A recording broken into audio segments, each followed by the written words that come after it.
Good morning, everyone. My name is Jason, and today I'm going to read for you Rosie Revere, Engineer. Here's Rosie. This is a story of Rosie Revere, who dreamed of becoming a great engineer. In Lila Greer's classroom at Blue River Creek, young Rosie sat shy, not daring to speak. There's Rosie.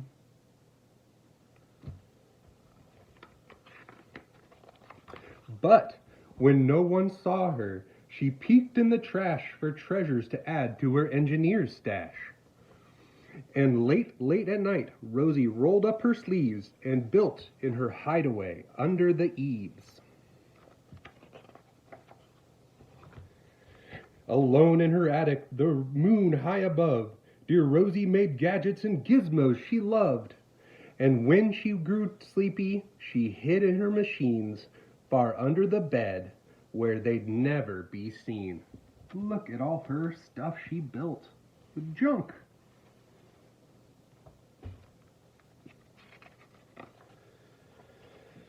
When Rosie was young, she had not been so shy. She worked with her hair swooping over one eye and made a fine invention for uncles and aunts, a hot dog dispenser and helium pants. Look, she's making her uncle fly with helium pants. Look how happy she is.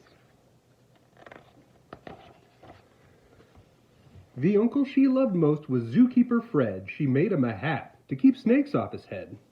From parts of a fan and some cheddar cheese spray, which everyone knows keeps pythons away.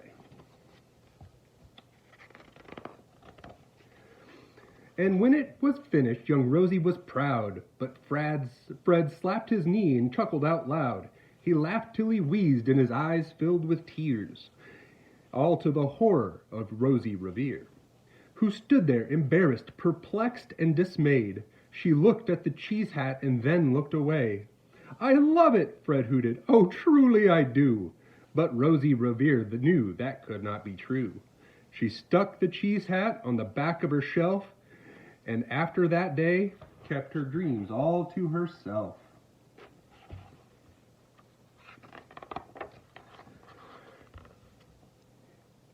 And that's how it went until one autumn day. Her oldest relation showed up for a stay. Her great-great-aunt Rose was a true dynamo who'd worked building airplanes a long time ago. Airplanes. She told Rosie tales of the things she had done and goals she had checked off her list one by one. She gave a sad smile as if she looked to the sky. The only thing left to do is to fly. But time never lingers as long as it seems. I'll chuck that one up to an old lady's dreams. There's Aunt Rose, working on planes. Look at Rosie, very excited to see her. That night, as Rosie lay wide-eyed in bed, a daring idea crept into her head. Could she build a gizmo to help her aunt fly? She looked at the cheese hat and said, "No, not I." But questions are tricky and some hold on tight, and this one kept Rosie awake through the night. So when dawn approached and red streaks lit the sky, young Rosie knew just how to make her aunt fly. Whoa, look at that. She worked and she worked till the day was half gone, then hauled her cheese copter out onto the lawn to give her invention a test just to see the ridiculous flop it might turn out to be. What do you think is in there? Looks like she worked really hard.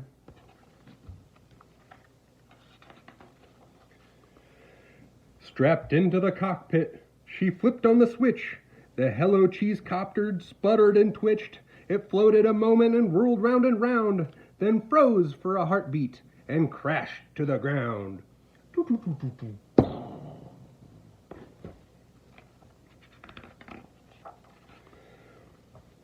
Then Rosie heard laughter and turned round to see the old woman laughing and slapping her knee.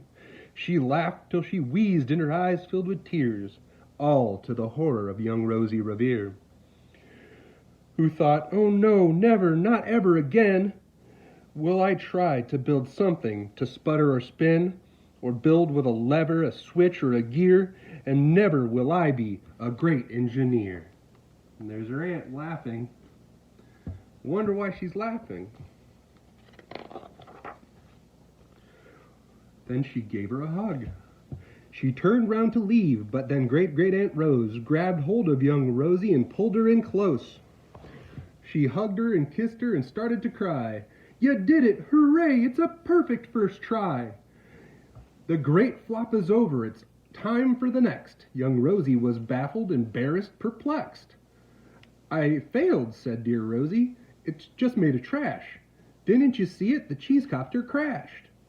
"Yes," said the great aunt, "it crashed, that is true. But first it did just what it needed to do. Before it crashed, Rosie, before that, it flew."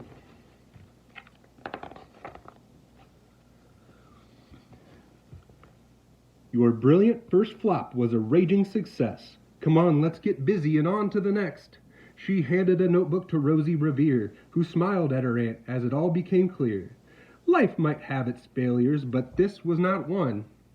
The only true failure can come if you quit.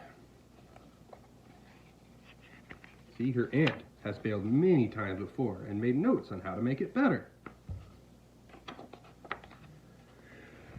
They worked till the sun sneaked away to its bed. Aunt Rosie tied up her headscarf around Rosie's head and sent her to sleep with a smile ear to ear to dream the bold dreams of a great engineer. At Blue Creek, all the kids in grade 2 built gizmos and gadgets and doohickeys too. With each perfect failure, they all stand and cheer, but none quite as loudly as young Rosie Revere. The end. Hey everybody, thank you for letting me read one of my favorite books to you, and I hope you all have a great day.